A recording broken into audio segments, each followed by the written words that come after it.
Hi everyone, and it's really good to be here, and that's a really interesting topic that I'd like to share with you. So make your own CI/CD tool, continuous integration, continuous deployment tool with Python 3. And the agenda for topic will be next. So why to build your own tool in 2019 from the first time. Hopefully that's okay for font sizes. Then after that, answering this main question, plan a CI/CD tools and using OpenAPI schema for the good things, choosing the asyncio framework, and making the real tool and looking on problems and solutions, what's went well, what's not so. So, am I serious? This is like 2019, and many other guys already made any kind of CI/CD tool, and why to make another one? And the spec for this task was pretty standard those days. So we have like 3 parts of our code. We have 3 GitHub repositories that we want to deploy.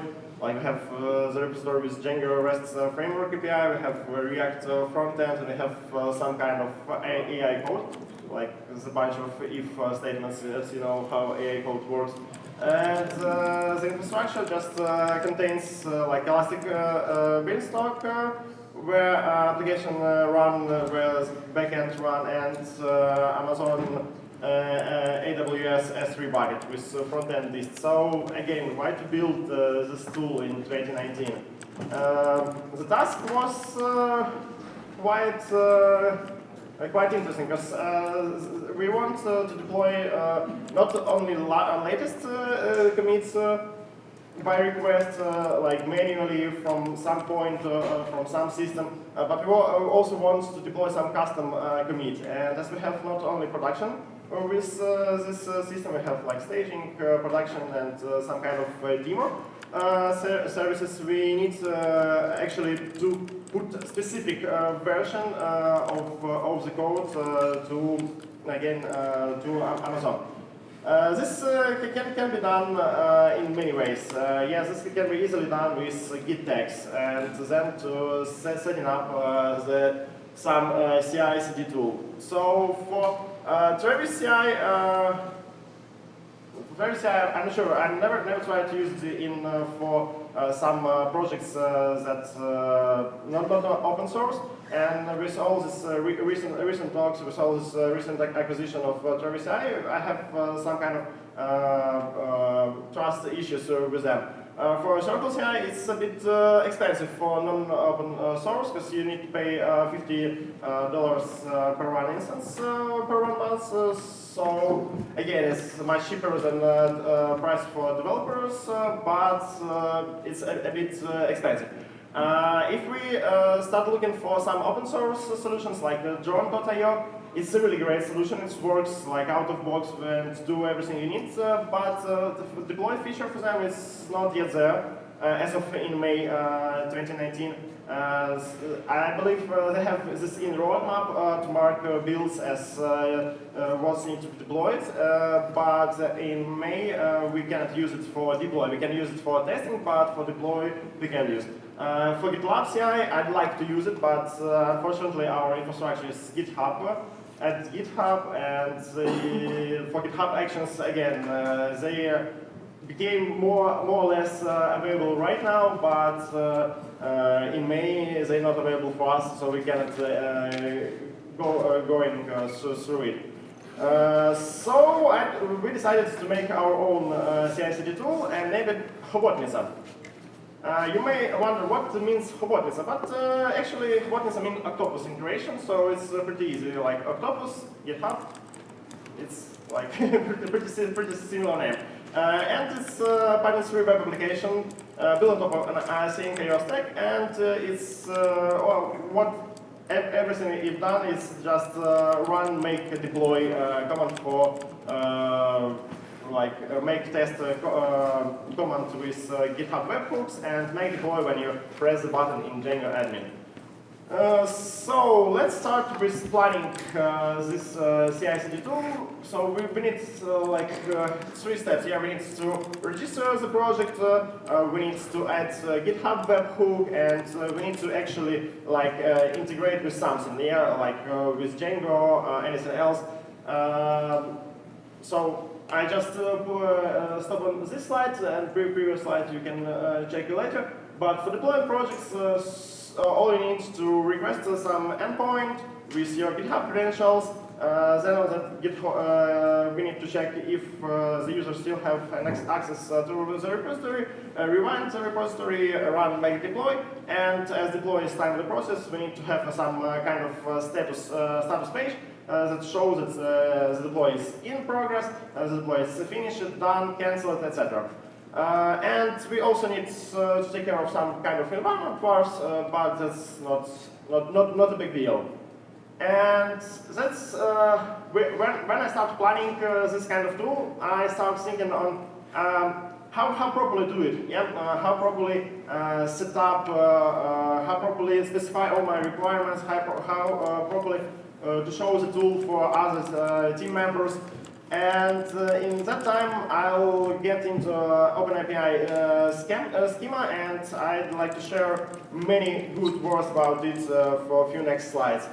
So development, as you know, starts with prototyping. You need to prototype something. You cannot start developing just from the scratch. You need to prototype it, and past years there were many solutions for describing REST API.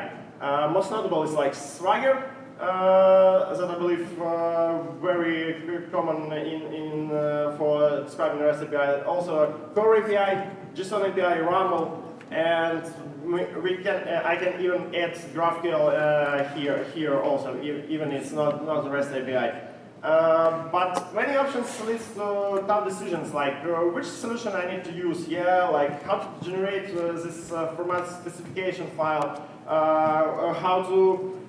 what if the format being abandoned, like is this the very example for this, very last example for this is Core API. This format that's been developed by Django REST framework guys, and then they understand that they reinvent the wheel, and they right now sticking with OpenAPI.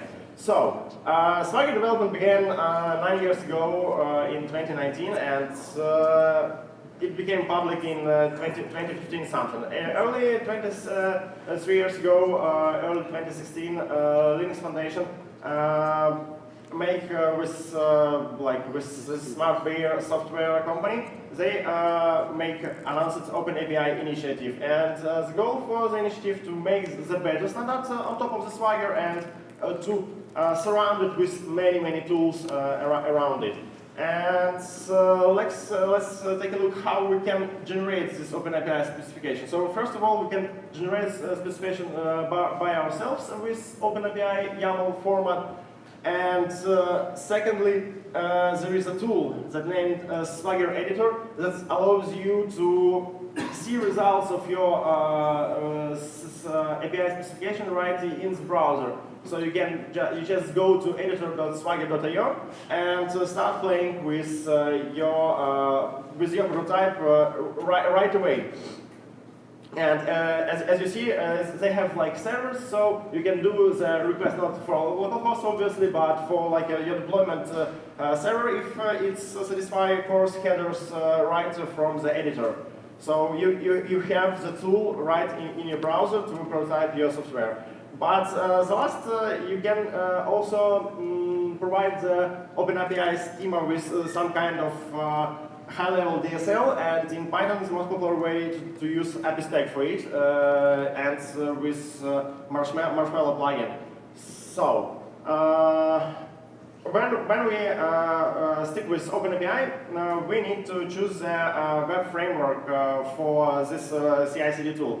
And before we start, this how looks like pretty normal Django REST framework API. Yeah, we have like some API view decorated handler, and when I start talking about async code, many people are afraid of something rocket science, but actually async code looks pretty similar to the sync code, but what we need to understand is that we put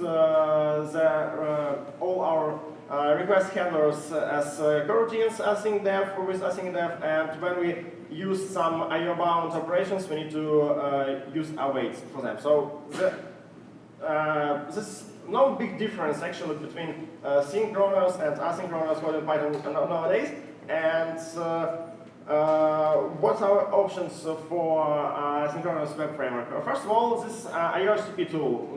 IOHTTP is the library that allows you not only do the web server, but also make a client, make a request to other web services. So it's a very lightweight, like Flask-like web framework. Has many plugins and extensions, like for middlewares, for session, for everything, and developed and maintained by iLibs group. It started like as a project of Nikolai Kim. Then it was used, Andrei Svetlov being a main developer, but right now it's maintained by a big iLibs group, so you can back it by them. It's pretty good to use this framework, and right now the current version is 3.6, and fourth version of the framework is near coming. The next option is you use Sonic. Sonic is also so the guys behind Sonic, they deal with like some performance issues with IOHTTP and decided to use performance-based passing HTTP requests performance-based. And semantically it's very close web framework to IOHTTP. So if you like choosing between Sonic and IOHTTP, you are choosing between the same. The next one is FastAPI. It's pretty interesting right now. I'm playing with it for long, but my main problem with it is that it's not works with my my rules. Yeah, but it's a different type of web framework. So first of all, this is one of the first big ASGI web framework. So in Python we'll have a new format for web servers. Previously it was only WSGI, but right now it's ASGI. I believe it should be pronounced something like that. And it's a different kind of web framework because it's support pedantic data models out of box, and you very rely on pedantic data models. And yeah, OpenAPI 3 schema out of box, but the problem with FastAPI is that it doesn't comply my config. What about others? So first of all, I'm very happy to announce that Django 3.0 will support ASGIs. That means the Django channels finally merged into the main branch, and you will be able to write your async await view handlers. Vibora, it's if you can remember the sexy framework, it's more about hype. So they just said that we have like Go performance in Go as Go in Python, but actually they just do this only for like performance matters. And if you know like some other good framework, like tweet me. And in the end of this choosing, I'm still choosing IOHTTP, but the main thing here is that there is only one option as like few years ago. A few years ago, IOHTTP was one and only option to do async IO stuff in Python in web server. But right now, many other frameworks developed and maintained. So it's really great, and I for sure will check on Django 3.0, and that's it. That's really great news that Django will have this async await view handlers. And now the question is about how to combine the OpenAPI schema with IOHTTP.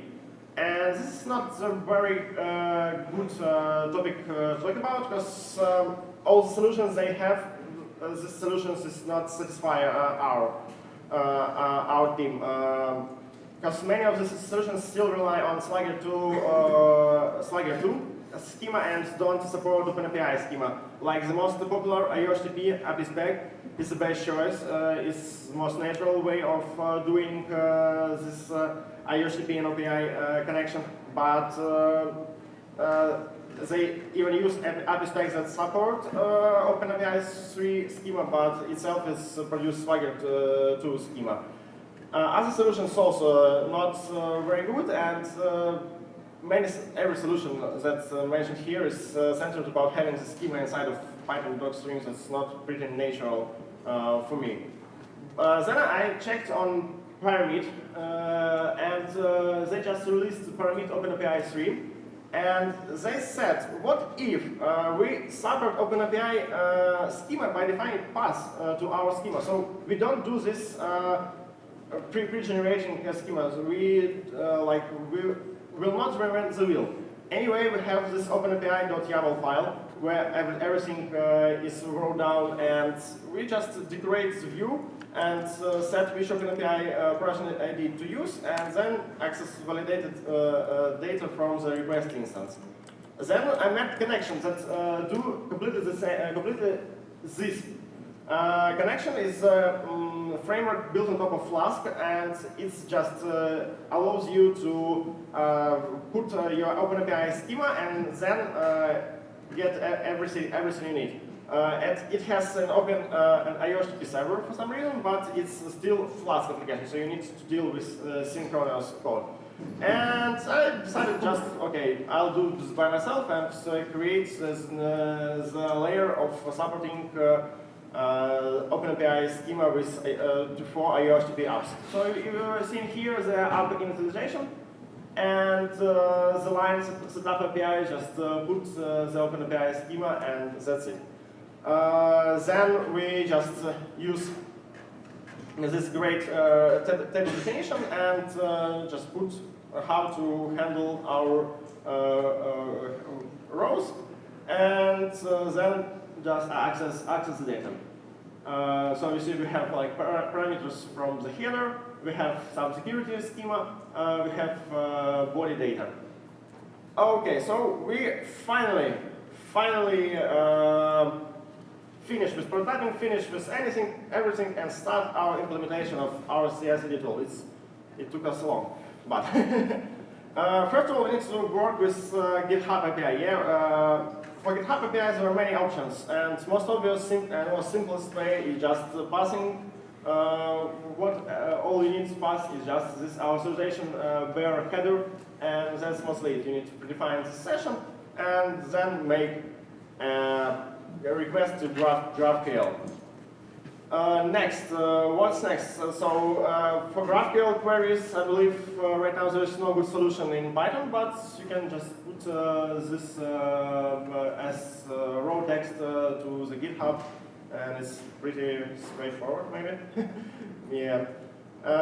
So here we check that the user has an access to repository, and that's again, it looks not a big deal, and so basically for all the CI/CD tools that relies on GitHub, all you need to do two things. First is authenticate the user with his username and authorization token, personal token, and second, check that user still has an access to the repository before doing some work on the repository. And anything else, you're good here because you can clone the repository from HTTPS, updating the repository as usual with git checkout. But again, you don't need to forget of removing the repository after user revoked access from those repository. So yeah, and now for final part of this talk is asyncio subprocess. So basically, how run any command in Python? You use the subprocess model, and there are like few options. So you can just call it, you can check output, and they have a big this subprocess.run that you will be able to pipe it and to use like to run the command system command and get results as sorry for the typo as out and as there. So basically that's mostly it. And why it might not work fast? So subprocess run blocks request handler, and in synchronous world is fixed by running the Django or any other web framework with some solution like Unicorn and UVSGI that creates for you this processes or sweet pool or anything for you. For I think from frameworks there is no real need to use Unicorn or UVSGI because of event loop. You need to find a solution how to just make your synchronous code asynchronous one. There are two ways of making to satisfy it. So first solution is to use asyncio run in executor. When you are working with asynchronous code, you may sometimes will have a CPU intensive code and that will just freeze your handlers, and in that case just put it in use this asyncio run in executor, and that's mostly it. You don't need you will be able to await on the result of this coroutine. But that's like feels not very Pythonic that you need to like push every function to wrap into this asyncio run in executor, and maybe it will create some sweet overhead because it use under the box it use sweet pool executor. So that's maybe not the best solution. And asyncio library has better solution, and it's wow, it's very interesting. It's named asyncio subprocess, and there is a function that named asyncio create subprocess shell. And that's mostly it. That's like the cornerstone of your CI/CD tool, because CI/CD tool just runs some system scripts, and all you need just to run it as it to create this asyncio create subprocess shell and to pipe output to you. And how to use it? Again, it's pretty straightforward. Here, yeah, so we just await on cloning the repo, and then if in case of errors, just put the errors as a result for our response. But that's not the like everything, because when you're wrapping with this shell run, you may like have some problems, and we need to find some solutions how to fix them. So I will rewind. Yeah. So actually, shell run blocks the request handler. I mean that if you have many concurrent requests, it will not block for you, because it will try to event loop to protest every request. But when you have only one request to this shell run coroutine, it will block on you. So it means that like total time of execution of this git clone will equal the longest git clone. So it means that you still need to find a way how to do it faster, how to do it better. And for this, I think you also have this asyncio create task. So it just creates the task. It's added in Python 3.7. Previously it was ensure future, but it's create task for you, and you don't need to await on the result of the task. And here you see how the adding repository works. Yeah, you create the task, telling your event loop of your application to run this task in the background for you, and you can make the status of this repository operation as cloning, because this is doing it right now, and you don't block yourself on adding repository, and you just return to user the result in like few milliseconds, while cloning done into the background. Which else problems I have? Like working with sensitive data. Yeah, it's a pretty good topic, and you need to remember that some environment virus should and can be sensitive, and you don't need to put this environment virus into the output. It's very easy to make a mistake and to put them into the output. And yeah, just you need to identify the sensitive data, like GitHub personal token, and then encrypt the data with some rules, and then don't put sensitive data in any output. What else? It's very good to have this snippet into your code, into your tests. It allows you to understand that your OpenAPI schema is valid one. And that's like as is one call for validate spec, and you ensure that your schema is valid one when you just add some additions to OpenAPI schema.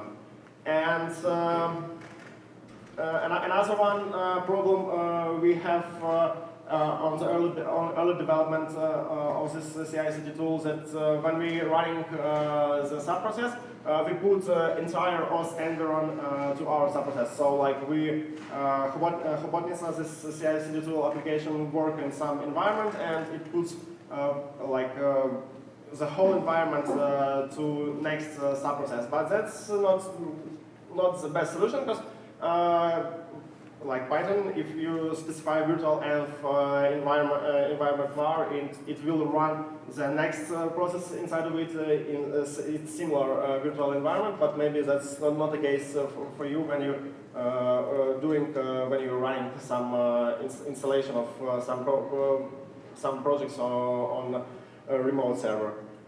Yeah, and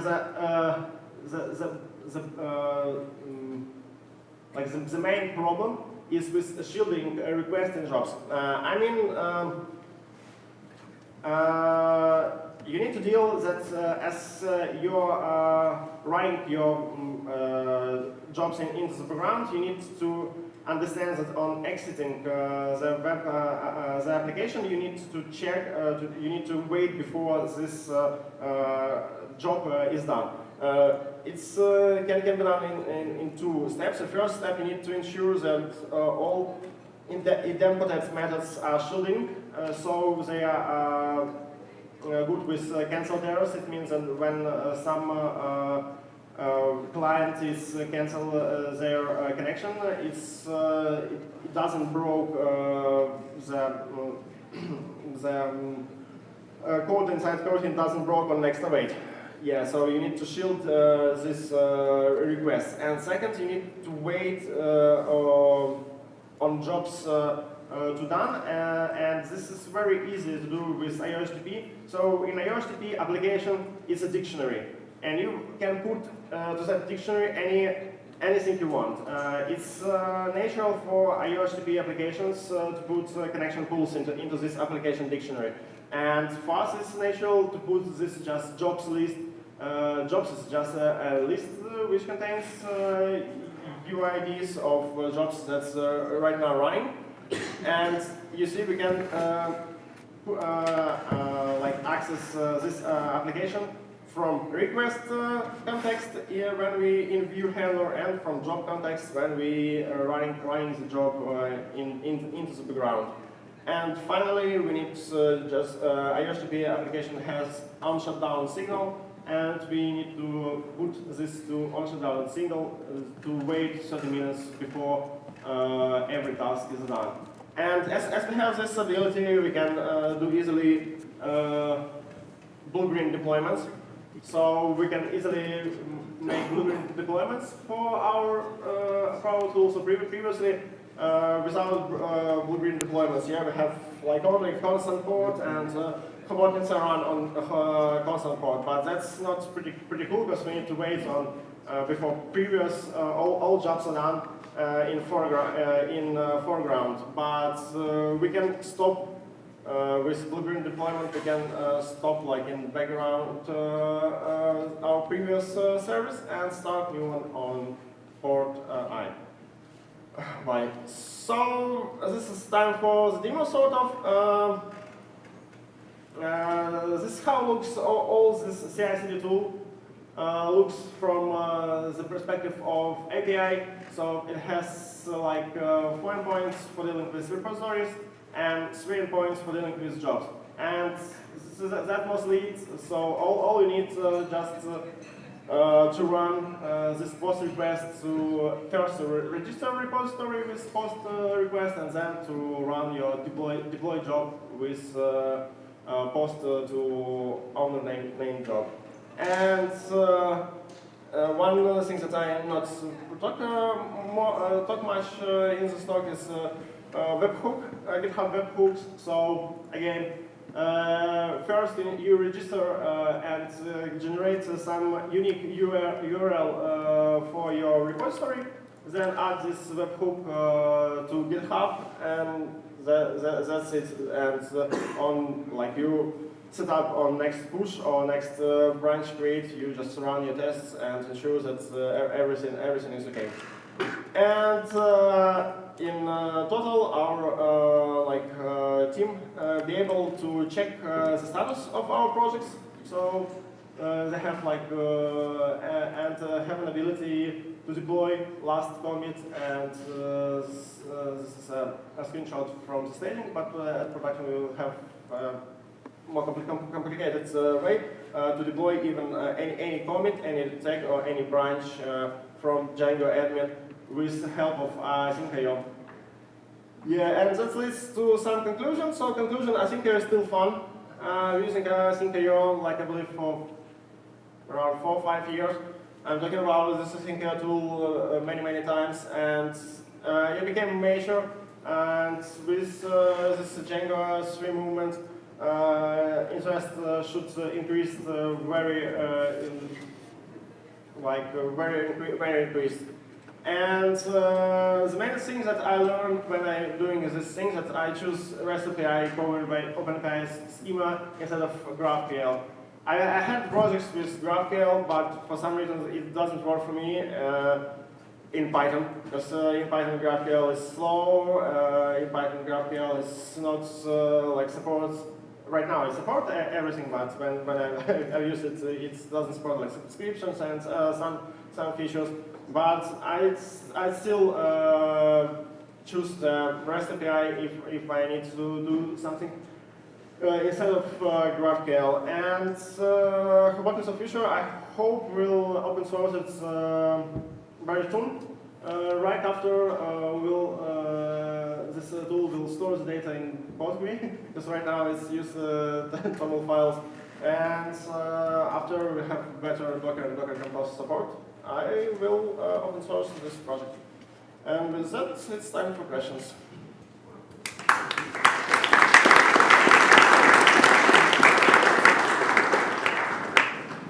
Thank you. Very rich with information, so let's get to questions. Did this project end up being profitable, or do you think you should have an existing solution? Yeah, it's a great question. I expected on it. No, this is not profitable. It's just I just thought about how it's tough to build the CI/CD tool, and understand it's just 2-3 commas. In my case, it's not covering everything. If we start talking of proper CI/CD tool, yeah, for sure we will need to use an existing solution. Mm-hmm. How long did it take to get it working in production? So basically prototyping started in start of June, and I believe 1st of July it will in production, so it's around 1 month of whole development process, and then we will add some support for environment vars and some features that we missed in initial MVP implementation. Okay. What is asynchronous code in simple words? So basically, asynchronous code in simple words is just in simple words. I believe in simple diagram it can be shown, but in simple words, so you have an event loop that makes tasks for you. I don't know, it's not simple words. You need to awaken something again, not simple words. So it's very hard. It's easier to put a diagram than to describe it in simple words. For open source license, I will open source it with BSDs. We close licenses, everything I open source with this license. Great. Did you look into Atlassian Bamboo? Nice. I will look. I play Jenkins. Yeah, sure. Sure, I play Jenkins. Jenkins is like I played it from the beginning. We even had Jenkins file in our repos, and I believe we will able to do everything we need with Jenkins. Because with Jenkins you can do anything you want. But it needs again. It's like you need to deal from on one hand you deal with writing Python 3 async code, and on the other hand you're dealing with configuring Jenkins for your needs. So it's not comparable for me. For Atlassian Bamboo. I'm not sure. I'm not sure that first of all I trust Atlassian how they recently works with projects that they don't need anymore. Like for example, Bitbucket and requires support. So I'm not looking into and will not look into. For salary, again. I'm answering on salary. So the deal is that you don't need task queue when you're working with asyncio, because asyncio is already a task queue. It's they have event loop on the background, and it's just like running the tasks for you. Yeah, salary provides you more and more abilities like results, retries, and more and more. But again, like for this kind of simple projects, I'd like to keep it simple and to use asyncio event loop instead of salary. When I'm switching to Circle CI, I believe never. And I can use it for loading deployment to Kubernetes. Great question, but I believe we're not there. You've seen our setup. Our setup is not Kubernetes setup, so it's for like it's a good solution for us. Maybe not the best for you. I guess that's all. Yep. Thank you.